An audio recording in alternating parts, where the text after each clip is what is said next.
Mounting and Dismounting with Anita Hand Horsemanship Training, Murfreesboro, Tennessee, with certified instructor Courtney Smith. When mounting your horse, you should always check the horse's equipment before mounting and also have your instructor do a safety check of all of your equipment. Use a mounting block whenever available to assist you in mounting. This helps preserve our horse's back. With so many different riders mounting and dismounting them, a horse's back can become sore. Using a mounting block will help distribute your weight in a more even fashion that will prevent this. Before you mount, always check your surroundings to make sure you are a safe distance away from any objects or other horses. Remember, always check your girth for tightness one last time before mounting.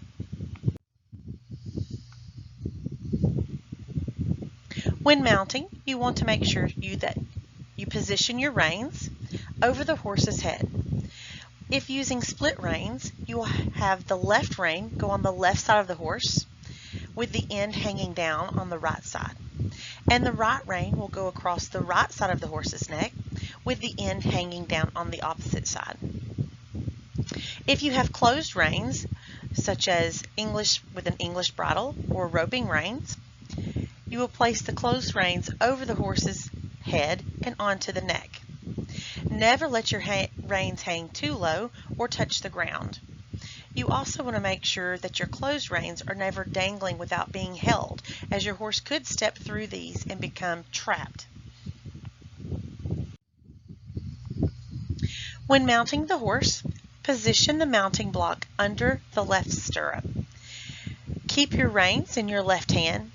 You will step up onto the mounting block. Then place your left hand on the horse's neck just in front of the withers. Make sure that your horse is standing square and balanced before you mount. Place your left foot into the left stirrup. You want to put your foot in the stirrup up to the ball of your foot. Do not put your foot all the way into the heel of your boot, as this could cause your foot to become trapped. Once you have your foot in the stirrup, you will reach forward with your right hand and grasp the pommel across the saddle. Step up into your left stirrup and gently swing your right leg over the horse's hindquarters, being sure not to kick or rub him as you stand up and swing your leg across the horse's back. You want to gently sit down in the saddle so that you're sitting soft, making a smooth, quick mount. Then you will place your right foot in the stirrup and stand with a little weight in your right stirrup to help straighten your saddle in case it became crooked as you were mounting. Some things to remember that can be dangerous when mounting. Do not pull on both ends of the saddle. This can cause your saddle to shift and roll on the horse's back. Plus, it applies uneven pressure and can cause the horse's back to be sore. Make sure as you're mounting, you're using the horse's mane and neck to help you mount so that you're not pulling on the reins for balance. Also, when you're putting your foot in the stirrup, make sure that you turn your toe slightly forward towards the horse's head so that you do not poke your horse in the side with your toe. Always stand close to the horse's shoulder when mounting and never lean back towards the horse's hindquarters to get your foot in the stirrup, as this could put you in a dangerous unbalanced position. And remember, always check your girth. When dismounting, it's just mounting in reverse. Make sure that your dismount is intentional. Do not hesitate. When you decide to dismount the horse, dismount and get off. Standing or leaning in the stirrup on one side can cause the horse discomfort. When you dismount, you're going to stand up in the left stirrup, swinging your leg over the back of the horse, making sure not to kick the horse as you dismount.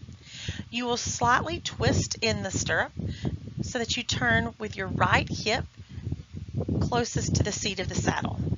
Lean across the saddle, resting your right hip in the saddle so that you can clear your left foot from the stirrup, and then gently slide down the horse's side facing the front. When dismounting, always be careful to keep loose clothing from being caught on your saddle horn or your tack. Make sure you keep your reins in your hands at all times. You need to have a way to control your horse in case he was to decide to move as you are dismounting. When riding in an English saddle, make sure to run your stirrups up so that the irons are not hitting or bouncing on your horse's side as you're walking. Never slide down on your stomach, as this can cause your clothing, belt buckles, and snaps on your jeans to scratch the saddle. It could also allow your clothing to be caught on your tack.